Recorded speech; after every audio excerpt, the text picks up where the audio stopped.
मई 2021। सैयां भये कोतवाल तो डर काहे का। ये कहावत बाबा रामदेव और आईएमए के विवाद में 100% सही साबित होती दिख रही है।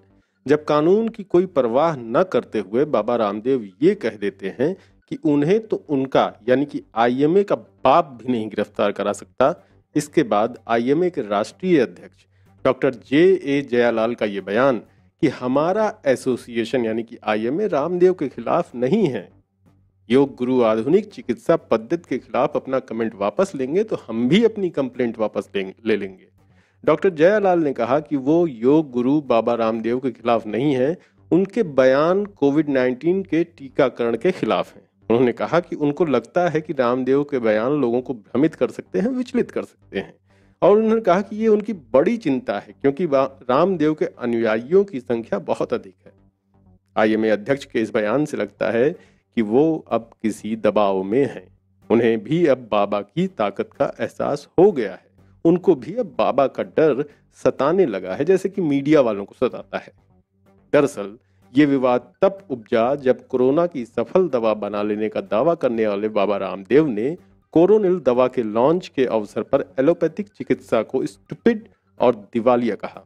साथ ही रामदेव ने, जिनको सोशल मीडिया पर बहुत सारे लोग ठग रामदेव कहते हैं, उन्होंने कोरोना महामारी में मरे लाखों लोगों की मौत का जिम्मेदार एलोपैथी को ही बता दिया। इसके बाद देश भर के डॉक्टरों ने रामदेव के खिलाफ तमाम शहरों और जिलों में एफआईआर दर्ज करा दी। साथ ही स्वास्थ्य मंत्री डॉक्टर हर्षवर्धन को पत्र लिखकर रामदेव के बयान को हेट स्पीच बताकर महामारी अधिनियम के तहत कार्रवाई करने का अनुरोध किया था। डॉक्टर हर्षवर्धन, जो कि खुद ही रामदेव की कोरोनिल लॉन्च करा रहे थे और उस वक्त बोल रहे थे कि सरकार और बाबा रामदेव आयुर्वेद की दिशा में कुछ करना चाहते हैं, रामदेव और सरकार का सपना एक ही है। बहरहाल उन्होंने तुरंत चिट्ठी लिखकर बाबा रामदेव से आईएमए से माफी मांगने को कहा। मामले की गंभीरता को समझते हुए बाबा रामदेव ने माफी तो मांग ली, लेकिन माफी मांगने के अगले ही दिन उन्होंने आईएमए को फिर से चिट्ठी लिखी और उसमें 25 सवाल पूछ डाले, जिसमें उन्होंने फिर से एलोपैथी चिकित्सा और फार्मा कंपनियों को आड़े हाथों लिया। इसके बाद आईएमए ने रामदेव से 15 दिन के भीतर विवादित वीडियो को न हटाने, बाकायदा लिखित में माफी न मांगने और कोरोनिल का विज्ञापन न बंद करने पर 1000 करोड़ रुपए का दावा ठोकने की धमकी दी। इसके बाद सोशल मीडिया पर अरेस्ट बाबा रामदेव ट्रेंड चलने लगा।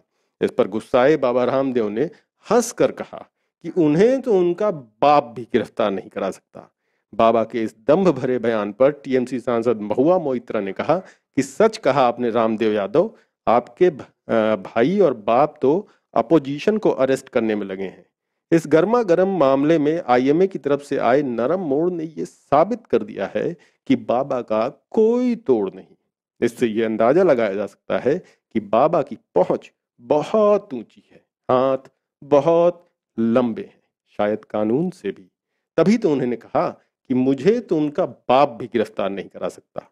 अब इस प्रकरण पर चौतरफा गिरे बाबा रामदेव को भी कई विचारधाराओं और संगठनों का समर्थन मिलने लगा है। 28 मई को नेशनल इंटीग्रेटेड मेडिकल एसोसिएशन यानी कि नीमा ने स्वास्थ्य मंत्री को 3 पेज की चिट्ठी लिखकर न केवल आयुर्वेद चिकित्सा पद्धति का खुलकर समर्थन किया, बल्कि बाबा रामदेव के सम्मान में ठेस पहुंचाने वाले आईएमए के पदाधिकारियों के खिलाफ कार्रवाई की भी मांग की। नीमा ने कहा कि एलोपैथी ने सिर्फ 10% गंभीर मरीजों का इलाज किया है, जबकि 90% लोग योग और आयुर्वेद से ठीक हुए हैं। उन्होंने आईएमए को 80,000 आयुर्वेद डॉक्टरों का अपमान करने का दोषी बताया। नीमा ने कहा कि केंद्र सरकार एलोपैथी चिकित्सकों के किसी प्रकार के दबाव में ना आए, बल्कि राष्ट्र विरोधी बात कहने वालों के खिलाफ कार्रवाई करे। अब हमें नहीं पता कि नीमा के पास ऐसे आंकड़े कहां से आए या भारत में इस तरह के आंकड़ों पर किसने रिसर्च की। बहरहाल अब बाबा के समर्थन में नेपाल से भागा बालकृष्ण योगी और उसके समर्थक और पतंजलि के साधक भी कूद पड़े हैं। उन्होंने कहा कि आईएमए किस आधार पर चॉकलेट और टूथपेस्ट सहित तमाम खाद्य पदार्थों के विज्ञापन में अपनी प्रामाणिकता का मैसेज दे रहा है, वो किस आधार पर ये कह रहा है। असल में आईएमए के भी पदाधिकारी बहुराष्ट्रीय कंपनियों से अपने स्वार्थ की पूर्ति करने के लिए और अपने फायदे के लिए इस काम को अंजाम दे रहे हैं, जबकि इसका उन्हें कोई अधिकार नहीं है। पतंजलि योगपीठ के प्रतिकुलपति उत्तराखंड संस्कृत विद्यालय के पूर्व कुलपति महावीर अग्रवाल ने मीडिया के माध्यम से आईएमए से सवाल पूछा है कि योग गुरु बाबा रामदेव, आचार्य बालकृष्ण और पतंजलि योगपीठ ने क्या देश विरोधी काम किया है। उन्होंने देश के नव निर्माण में योगदान दिया है, फिर उन्हें क्यों निशाना बनाया जा रहा है। उन्होंने नीरव मोदी और विजय माल्या की तरह कोई क्राइम नहीं किया है। बहुराष्ट्रीय कंपनियों की शह पर आईएमए इस तरह की ओछी हरकत करना बंद करे। अब कोई इन साहब से पूछे कि खुद बीजेपी सरकार ने मिलावट से लेकर के गोरख धंधे पर इस रामदेव पर 80 मुकदमे दर्ज कराए थे, उनका क्या। बहरहाल अब ये मामला एलोपैथी या आयुर्वेद का या रामदेव या आईएमए का न रहकर सांप्रदायिक रंग भी लेने लगा है। इसे हिंदू वर्सेस ईसाई का रंग दिया जा रहा है, क्योंकि आईएमए अध्यक्ष ईसाई समुदाय से हैं। इसी का फायदा उठाकर रामदेव का सहयोगी, शिष्य और बिजनेस पार्टनर बालकृष्ण योगी ट्विटर पर कहता है कि योग गुरु और आयुर्वेद को आईएमए के तहत एलोपैथी चिकित्सकों द्वारा एक साजिश के तहत लक्षित किया जा रहा है। पूरे देश को ईसाई धर्म में बदलने की साजिश के तहत योग, आयुर्वेद और योग श्री रामदेव जी को निशाना बनाकर बदनाम किया जा रहा है। देशवासियों, अब गहरी नींद से जागो, वरना आने वाली पीढ़ियां तुम्हें माफ नहीं करेंगी। कुछ ऐसा ही बयान, बल्कि इस आग में और भी घी डालने वाला बयान साध्वी प्राची ने एक वीडियो जारी करके दे दिया। प्राची ने कहा कि ये केवल धर्मांतरण का खेल है जो भारत में आईएमए खेल रहा है। 1928 में आईएमए ने एक एनजीओ बनाया था। 1928 में, ध्यान रखिए, 1928 में एक जादूगरनी थी हिंदुस्तान में, मदर टेरेसा, जो छू करके लोगों को सही कर देती थी। उसकी मौत खुद अस्पताल में हुई थी। आईएमए के लोगों, कान खोल करके सुन लो, चुल्लू भर पानी में डूब मरो, शर्म करो। स्वामी रामदेव राष्ट्र के लिए बहुत बड़ा काम कर रहे हैं। वो करोड़ों लोगों को ठीक कर रहे हैं। विदेशी कंपनियों के ईसाई एजेंट, ईसाई मिशनरी लोग बाबा रामदेव और आयुर्वेद का विरोध धर्मांतरण के लिए कर रहे हैं। सरकार को इस पर कड़ी कार्रवाई करनी चाहिए। हमें यकीन है कि मोदी सरकार ये बात मान लेगी और इस पर कड़ी कार्रवाई करेगी भी। बाबा रामदेव ने भी इसी तरह का कुछ बयान देते हुए कहा कि डॉक्टर मुझे देशद्रोही कह रहे हैं। अगर मैं देशद्रोही हूं तो देशभक्त कौन है? देशभक्त वो लोग हैं जिनके तार कन्वर्जन से जुड़े हुए हैं। कन्वर्जन, ओझा, अंधविश्वास में यकीन करने वाले लोग आईएमए के अध्यक्ष बने बैठे हैं। कुंभ को सुपर स्प्रेडर कहने वाले सभी लोगों को विदेशों से चंदा मिलता है। ये लोग हर की पैड़ी की तस्वीर दिखाकर उसे कुंभ कह रहे हैं। ऐसा कहने वालों में हिंदू विरोधी, भारत विरोधी और सोशल मीडिया की एक लॉबी शामिल है। जब रामदेव इस तरह की बातें बोल रहा था, उसी के आसपास हरियाणा में इसकी जो सरसों की तेल बनाने वाली फैक्ट्री है, उसमें छापा पड़ रहा था, क्योंकि वो फैक्ट्री नकली सरसों का तेल बना रही थी। वहीं आयुर्वेद और एलोपैथी की जंग को फर्जी हिंदुत्व का रंग दिए जाने से डरे आईएमए के अध्यक्ष डॉक्टर जे जयलाल ने कहा कि धर्म का सवाल यहाँ कैसे आता है?